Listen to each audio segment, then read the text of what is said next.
Bonjour, aujourd'hui à Promenade dans le temps, je vous amène dans le secteur Hull à Gatineau pour découvrir le château Montserrat, le magnifique manoir de style néo-Tudor.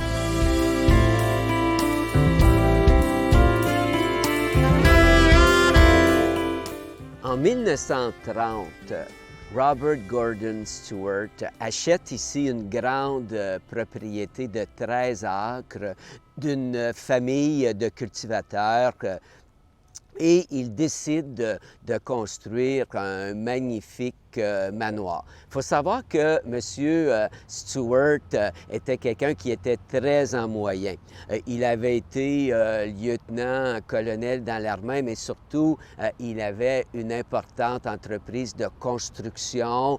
Il a travaillé au canal de Welland, mais il a aussi une compagnie d'assurance, compagnie d'investissement. Alors, il a les moyens de faire construire de quelque chose d'unique.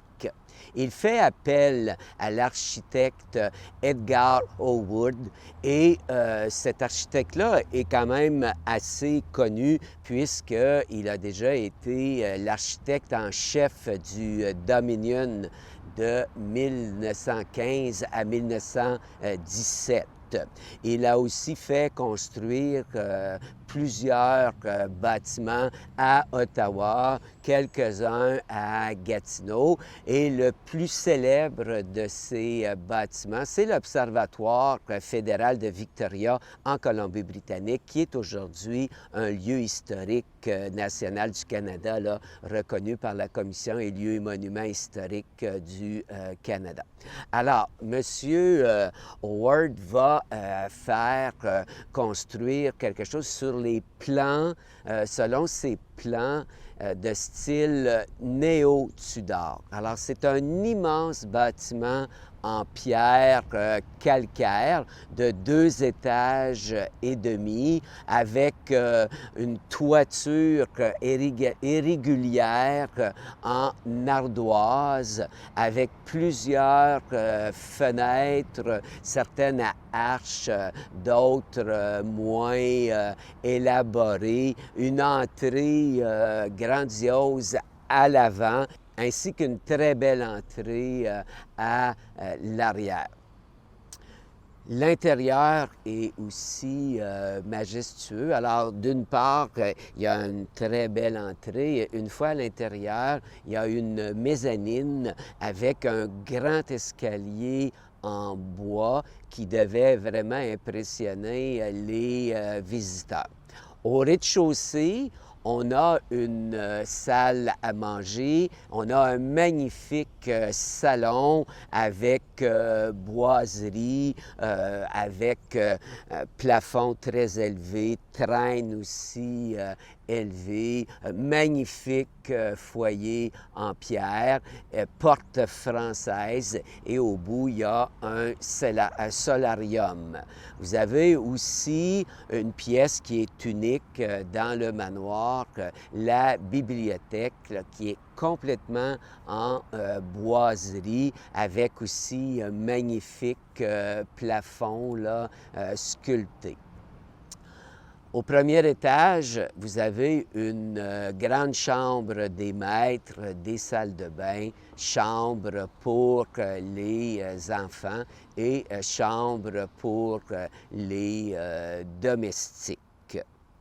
La famille Stewart va habiter la maison pendant plus de 25 ans et en 1954, les Stewart vont vendre à un agent immobilier de Rockcliffe, M. Sherwood, qui lui, en fait, ne va pas la garder puisque 2 ans plus tard, il la vend à Nicolas Montserrat. Monsieur Montserrat, c'est un diplomate. Il est d'origine anglaise. Il est né à Liverpool en 1910. Au départ, c'est un écrivain indépendant et il va beaucoup s'engager dans la Seconde Guerre mondiale, dans la Royal Navy. Il va même finir comme commandant de corvette.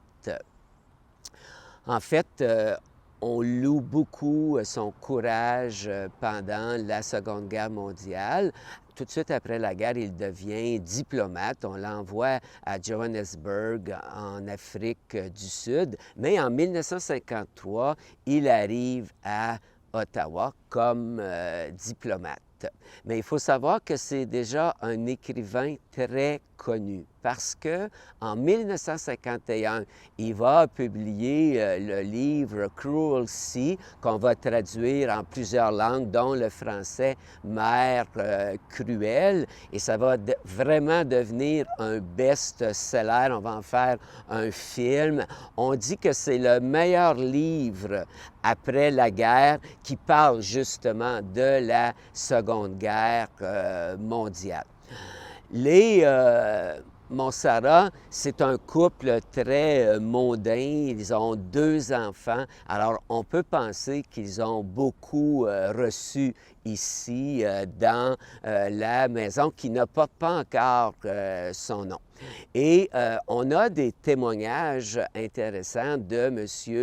Montserrat qui dit qu'il aime beaucoup l'endroit, mais que ça coûte cher à chauffer, qu'il a froid l'hiver, que le bâtiment demande toujours de l'entretien. Il parle aussi de l'extérieur, tout l'aménagement extérieur. Alors, tout ça semble être très lourd pour lui. On peut penser qu'il n'avait pas les moyens d'entretenir une si grande maison, ce qui fait qu'il va la vendre en 1958. Ce qui est intéressant, même si les Montserrat n'ont habité la résidence que 2 ans, le manoir va prendre son nom. Alors, c'est pour ça qu'aujourd'hui, on appelle l'endroit le Château Montserrat. Pourtant, le nouveau propriétaire est très connu également. Il s'agit de M. Jules Laube. Il va acheter ça avec sa femme, Fée Laube. Et c'est des gens aussi qui sont très en moyen puisqu'il est propriétaire de la chaîne d'alimentation Laube, qui est une des plus grandes chaînes de magasins alimentaires là, au Canada. On dit aussi que les Laube étaient des grands collectionneurs de tableaux. Alors, j'ai déjà rencontré des gens qui sont venus à l'époque des Laube et on peut s'imaginer la beauté des lieux puisqu'on avait exposé partout sur les murs des peintures de très grande valeur.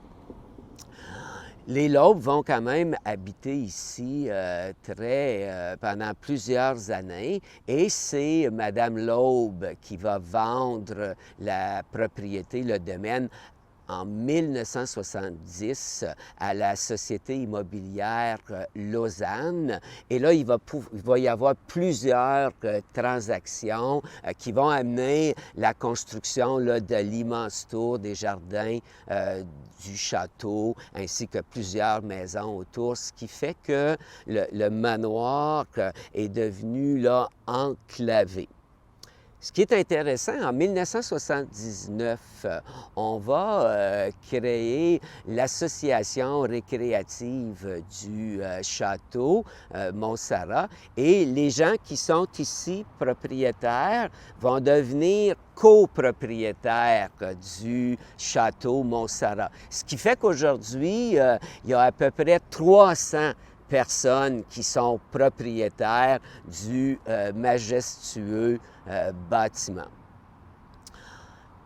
En 1998, l'association a demandé à la ville de Hull de citer le bâtiment parce que, en étant cité monument historique, immeuble patrimonial, on peut recevoir des subventions de la ville.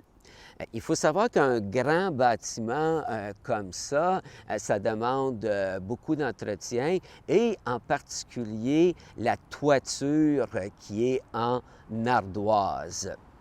L'ardoise est un matériel qui est très durable, il peut durer plus qu'1 siècle et le problème n'est pas avec l'ardoise, le problème est avec les clous. Avec la vibration, Avec le temps, les clous se brisent et c'est là que les plaques d'ardoise se déplacent.